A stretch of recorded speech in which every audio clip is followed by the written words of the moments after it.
The year is 1882. The music is fancy, the mustaches are gigantic, and Italy has just signed a piece of paper that will confuse high school history students for the next century, the Triple Alliance. On paper, this is a defensive pact between Germany, Austria-Hungary, and Italy, the Central Powers, the cool kids table. But there's a tiny, insignificant problem. Italy and Austria absolutely hate each other. Like mortal enemies hate each other. Austria still controls territory Italy wants. So when World War I kicks off in 1914, Italy looks at the contract, notices the phrase defensive wars only, and decides to stay neutral. Smart move? Probably. Boring for an alternate history video? Absolutely. So let's change history. Let's say King Victor Emmanuel III wakes up on the wrong side of the bed, drinks a triple espresso, and decides that France is the real enemy.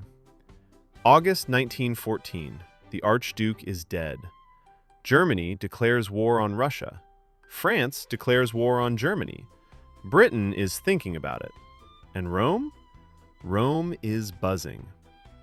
In our timeline, General Luigi Cadorna, a man famous for harsh discipline and questionable haircuts, actually wanted to fight France. He had plans drawn up. In this timeline, he gets the green light. Soldiers, the French have stolen Nice. They have stolen Savoy. They probably put cream in their carbonara. To the Alps! On August 5th, Italy shocks the world. They don't declare neutrality. They declare war on France. Now, you might be thinking, the Italian army in 1914 wasn't exactly modern. And you'd be right. They lack artillery, winter gear, and good leadership. But they have one thing: a lot of angry men with rifles. And more importantly, they are a distraction. France has a plan called Plan 17. It's very simple. Charge at Germany and don't stop. The southern border, the Italian border, is left almost completely undefended. Because the Italians are our friends. They would never stab us in the back. Wrong. Suddenly, 300,000 Italian troops pour across the Alps. Are they effective? Not really. Mountain warfare is a nightmare. It's cold, supply lines collapse, and donkeys are your best trucks. But France panics.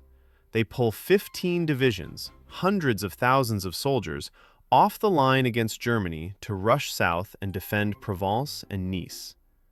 Pierre, stop eating the cheese! The Italians are in Grenoble! Move the troops, now! This is the checkmate. The German Schlieffen Plan depends on speed.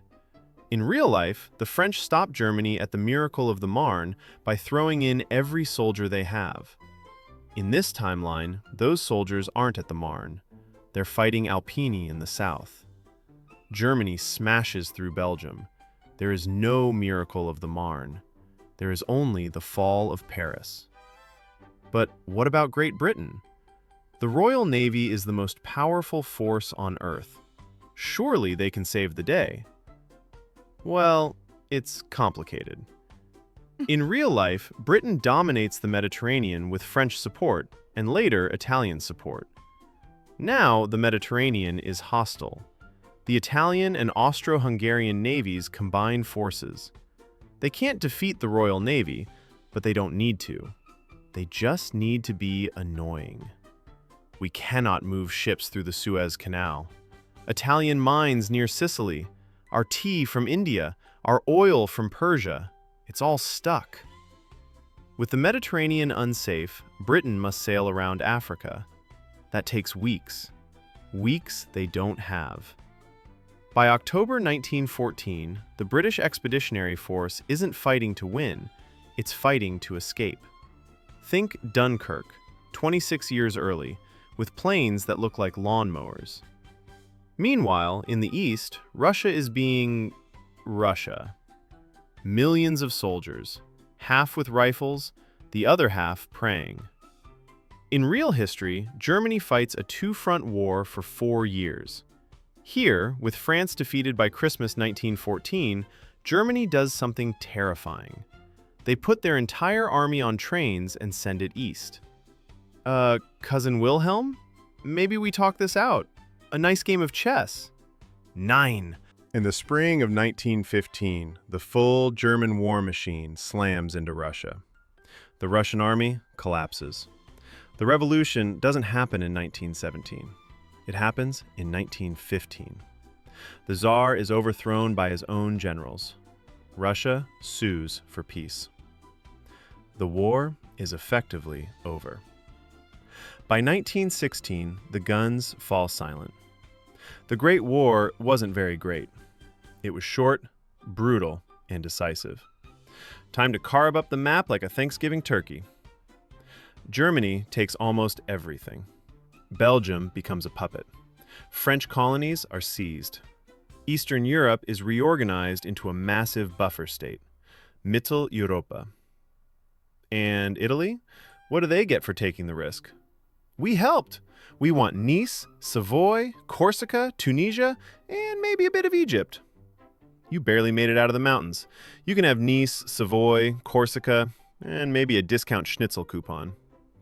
Italy gets Nice, Savoy, and Corsica. They dominate the Adriatic. And then they realize something terrifying. They destroyed France, the only power balancing Germany. Now they're stuck on a continent ruled by a German superstate. So what does the 20th century look like now? No communism. Lenin stays in Switzerland complaining about milk prices. No Hitler, no humiliation, no Treaty of Versailles. He probably remains a mediocre painter. But don't celebrate yet. Imperial Germany is authoritarian and militaristic. Europe is stable, but unfree. Britain retreats into isolation. The United States stays out, focused on money and industry. And Italy? Italy eventually remembers that Austria-Hungary still holds Trentino and Trieste. This alliance was never meant to last. Joining the war gives Italy short-term gains, more land, a humbled France, but it trades a stalemate for a German hegemony they can't control. And let's be honest, the Italian army crossing the Alps in 1914 probably runs out of coffee halfway up and goes on strike.